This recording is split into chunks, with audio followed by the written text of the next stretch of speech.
Iran ने एकदम clear कह दिया है कि हम पूरा क्षेत्र, पूरा एरिया अमेरिका फ्री कर देंगे। ये उसने कह दिया है कि हम पूरे एरिया को अमेरिका फ्री कर देंगे। और अपने इन लोगों से कहा उन्होंने कि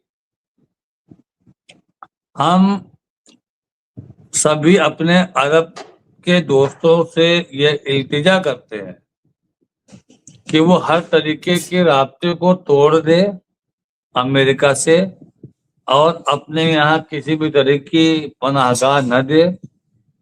वरना अब जो हमला होगा, अब जो वॉर स्टार्ट होगी, वो बहुत ही घातक, बहुत ही खतरनाक होगी।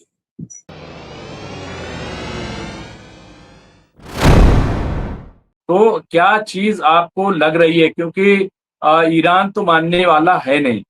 ईरान जो है वो कह रहा है कि हमने इसलिए कुर्बानी थोड़ी दी है कि सरेंडर करने।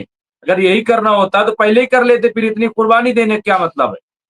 राशिद साहब, किस तरह से देखते हैं तमाम ऑल ओवर ये जो पूरा इस वक्त का माहौल है। तो मुमताज भाई, इंशाअल्लाह अब जो इंशाअल्लाह। अब जो बात लग रही है वो अमेरिका को लग रही है।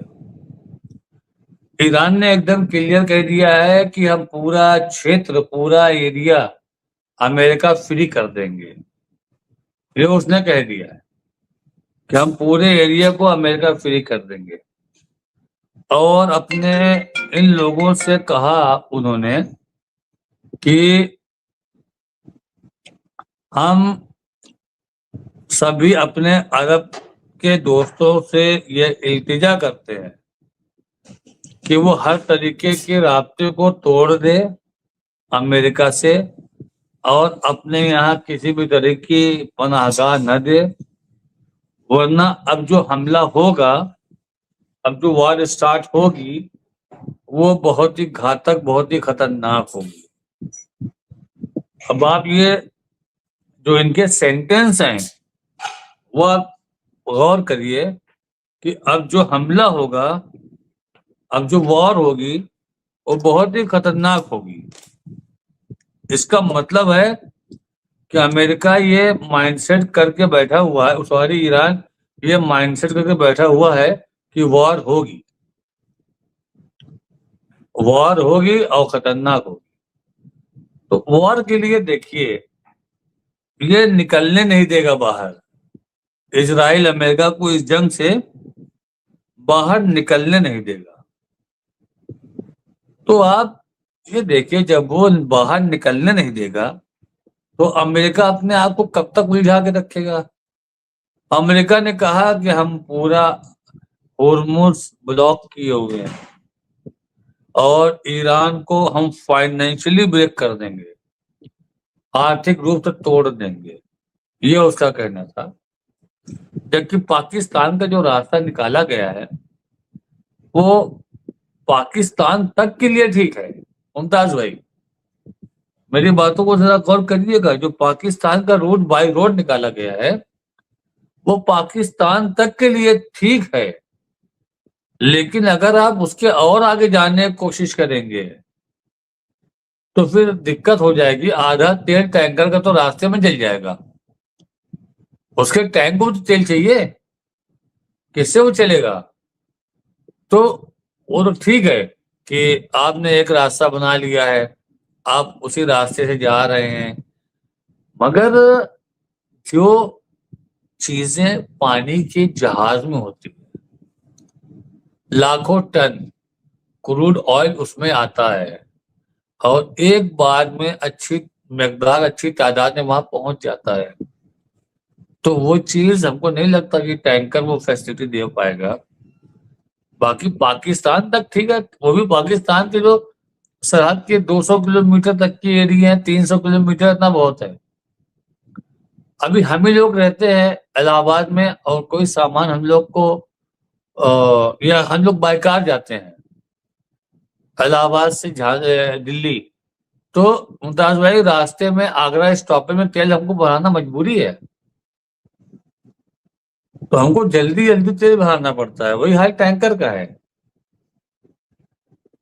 लेकिन चाइना अपनी फ्लीट लेके आता है। अब एक चीज देखिए, चीजें आगे कैसे बढ़ेंगी।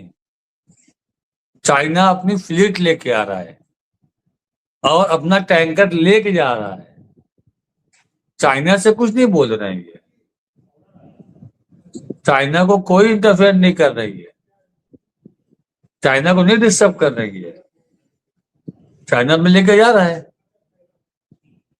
तो इस बात के ऊपर आज खामनेई साहब ने कहा, मुश्तबा खामनेई साहब ने, कि अमेरिका ये गुमान में निकाल दे कि हुर्मुज में उसका कोई हक है। अमेरिका ये गुमान में निकाल दे कि हुर्मुज में उसका कोई हक है। हुर्मुज पे पूरा कंट्रोल ईरान का है और ईरान का ही रहेगा। वहां के नेवी चीफ ने कहा कि हमको जितना वक्त मिला हमने ऐसी ऐसी चीजें इजाद कर ली हैं कि जो मैदान जंग में अमेरिका को चौंकाएगा। मतलब अप्रत्याशित, जिसके बारे में कोई कल्पना, कोई इमेजिनेशन नहीं किया होगा अमेरिका ने। मैंने ऐसी ऐसी चीजें इजाद कर ली। देखिए, ईरान के बारे में अगर आप जानेंगे तो टेक्नोलॉजी के बारे में कमी तो नहीं गिरेगी। अगर इसके ऊपर रिस्ट्रिक्शन लगे नहीं होते, उसने पता नहीं क्या से क्या इजाद कर दिया होता।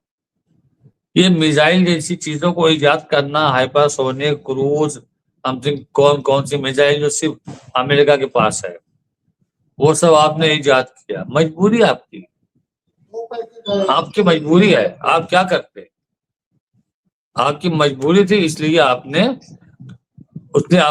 उसको जा करके तैयार किया कि हमको हमारा डिफेंस करना है, हमको हमारा जंगी तैयारी करना है, हम पे हमला होगा, हमको रेडी रखना है अपने आप को। तो उसने मिसाइल पे फोकस किया। और दूसरी चीज, आज नहीं, आज से 10 साल के बाद दुनिया की सबसे बेहतरीन मेडिकल फैसिलिटीज में ईरान नंबर 1 या नंबर 2 पे रहेगा, दुनिया की सबसे बेहतरीन मेडिकल में।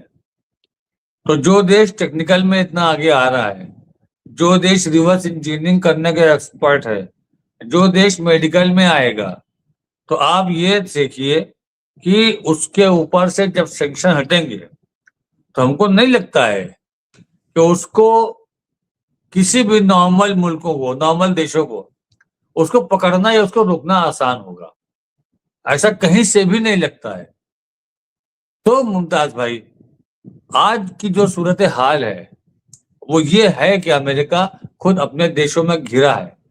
एक प्रेस कॉन्फ्रेंस में एडम स्मिथ, जो आपके डेमोक्रेट के मेंबर ऑफ पार्लियामेंट है, उन्होंने कहा कि अमेरिका गलत कर रहा है, इतने दिन हो गए बेगुनाहों को मारा, उसने एक्सेप्ट नहीं किया। पत्रकारों ने पेंटागन से सवाल किया, कहा जांच चल रही है। पेंटागन ने कहा कि ये हमारे राष्ट्रपति जी ने पहले कह दिया था कि जांच इसकी हो रही है, और जिस मिसाइल से अटैक हुआ है वो सिर्फ अमेरिका के पास थोड़ी है, अमेरिका सेल भी करता है। तो एक जर्नलिस्ट ने एक सवाल किया उनसे कि अमेरिका किसको सेल करता है और ईरान पर हमला कौन कर रहा था, आप और इजराइल, या आपने किया, इजराइल ने किया है, एक्सेप्ट करो आप उसको। कहा टॉम क्रूज मिसाइल तो हम दूसरों को देते भी हैं। तो उसने एक्सेप्ट किया कि हाँ आप इजराइल को देते हो, तो आप एक्सेप्ट करो या इजराइल एक्सेप्ट करे। आप बोलो नहीं हमने नहीं, इजराइल ने अटैक किया है, आप क्यों नहीं बोल रहे हो। पेंटागन जवाब में दे रहा है। डेमोक्रेट और वहां के जर्नलिस्ट गवर्नमेंट के ऊपर अटैक कर रहे हैं कि तुमने जो किया है मीनार स्कूल पे, ये तुमने सही नहीं किया है। तो आज ऐसा नहीं है कि अमेरिका खाली यहीं घिर रहा है, अमेरिका अपने घर में भी गिर रहा है, इंटरनेशनल लेवल पे गिर रहा है। अभी एक खबर ये आई थी कि डोनाल्ड ट्रंप का ये प्लान था कि ईरान पे हमला करेंगे, जो कि हमारे लिए रंडिक नहीं है, लेकिन एक अच्छे रिसोर्स से आई थी कि उनका ये प्लान था कि ईरान पे हमला करेंगे और जो इनकी इनकम है वो ब्लॉक करेंगे, चाइना की और रशिया की, और प्लस यूरोप को डिस्टर्ब करेंगे, यूरोप को परेशान करेंगे ग्रीनलैंड की बार्गेनिंग के लिए। ये एक बड़े सोर्स से न्यूज आई थी, ऐसा नहीं है कि कोई छोटे मोटे न्यूज पोर्टल ने बोल दिया हम आपको बोल रहे हैं। हमको थोड़ा सा जो शंका थी, जो थोड़े शौक हम थे, वो सिर्फ इस बात पे थे कि क्या सिर्फ क्रूड ऑयल की वजह से चाइना की इनकम डिस्टर्ब होगी।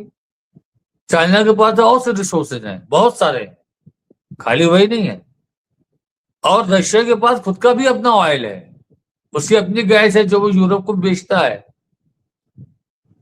तो ऐसी क्या वजह है कि जो डोनाल्ड ट्रंप ने चाइना और रशिया और यूरोप को फंसाने के लिए ईरान पर अटैक किया। लेकिन जब बात आई कि वो बार्गेनिंग करेंगे, उस वक्त ग्रीनलैंड की बात जब चल रही थी, यूरोप से ग्रीनलैंड पे वो बार्गेनिंग करेंगे, तो यहाँ पर थोड़ा सा डाउट क्रिएट हुआ, बट वो अथेंटिक नहीं है। लेकिन फिर भी आज अपने आप को अमेरिका ने पूरी तरीके से मुकम्मल तौर पे फंसा के रखा है और उसका गिरबान पूरी बिल्कुल मजबूती से ईरान के हाथ में है। जी मुताबिर। जी बिल्कुल ये सही है। और यहाँ पे देखिए बड़ी खबर आ रही है, यहाँ पे जयदीप साहब ने ये अपडेट किया है, इजराइल द्वारा पोलेटिला पर धावा बोलकर उसके जीपीएस और कम्युनिकेशन सिस्टम बर्बाद कर दिए गए हैं, वो भी इंटरनेशनल वाटर में। और इसकी अब कई मुल्कों ने शदीद तौर पर मजम्मत की है और इसे एक तरीके से पोलेटिला पर हमला करार दिया है, जो कि गाजा की मदद के लिए जा रहे थे। गाजा में जो नाकाबंदी अब भी किए हुए इजराइल, तो इजराइल की अब चारों तरफ से मजम्मत भी आनी शुरू हो गई है। इसके साथ साथ सुल्तान साहब ने कहा है कि अभी उन्होंने अपडेट किया और ये कहा है कि अभी खबर ये आई है कि इजराइल पहुंचे 6500 टन हथियार। इजराइल कभी भी हमला कर सकता है ईरान पे, ये वो बता रहे हैं। तो ये भी अपने आप में, हालांकि ऐसा कुछ भी देखिए नहीं है कि वो अभी पहुंच गया और इससे पहले नहीं पहुंच रहा था, ये ऐसा कुछ भी नहीं, मैं आपको बता देता हूं। लेकिन फिर भी ये प्रोपगंडा किया जा रहा है कि ईरान पे अटैक हो सकता है, ये ऐसा कहा जा रहा है। इसके साथ साथ जयदीप साहब लिखा है, ईरान ने कहा है कि हम ऐसा हथियार यूज करेंगे जिससे दुश्मन हमेशा डरता है और जिसे सुनकर उसका हार्ट फेल हो सकता है, ये ईरान ने कहा। यानी आप ये देखिए फिरोज बख्श साहब की ईरान की भी अपनी तैयारी है और बड़ी तैयारी है। ईरान ने कहा है हम ऐसा हथियार इस्तेमाल करेंगे कि जिसको सुन करके इनका हार्ट फेल हो जाएगा, ये अपने आप में देखिए। और ईरान ने जब ये बात कही है तो ऐसा नहीं कि हवा में कह दी, क्योंकि अभी हालत जंग में है ईरान।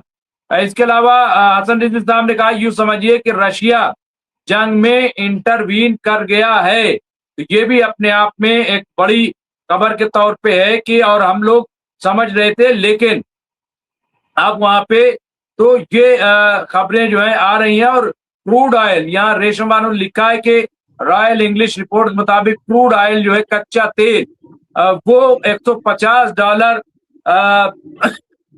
पार कर सकता है, ऐसा कहा जा रहा है। 120 से ऊपर पहुंच चुका है। तो ये भी अपने आप में बड़ी खबर है। जदीद साहब ने एक और कहा है कि राशिद साहब, मिडिल ईस्ट में अभी कहाँ अमेरिका बेबस सही सलामत है। तो अभी भी अगर देखा जाए तो उसकी हालत खस्ता है। तो फिरोज बख्श साहब, आपने दो जो हमारे एक्सपर्ट थे उन्होंने तजिया किया और अपडेट्स दी, ऐसे में अब आपको क्या लगता है कि किस तरह से, क्योंकि यहाँ पे देखिए हसन रिजवी साहब ने कहा है कि ईरानी ऑफिशियल ने कहा है 48 घंटों में अमेरिका हमला कर सकता है। अब ये ईरानी ऑफिशियल ने ये कह दिया है कि कभी भी हमला कर सकता है। तो अब फिरोज बख्श साहब, इसका मतलब ये कि खतरा जो है वो टला नहीं है।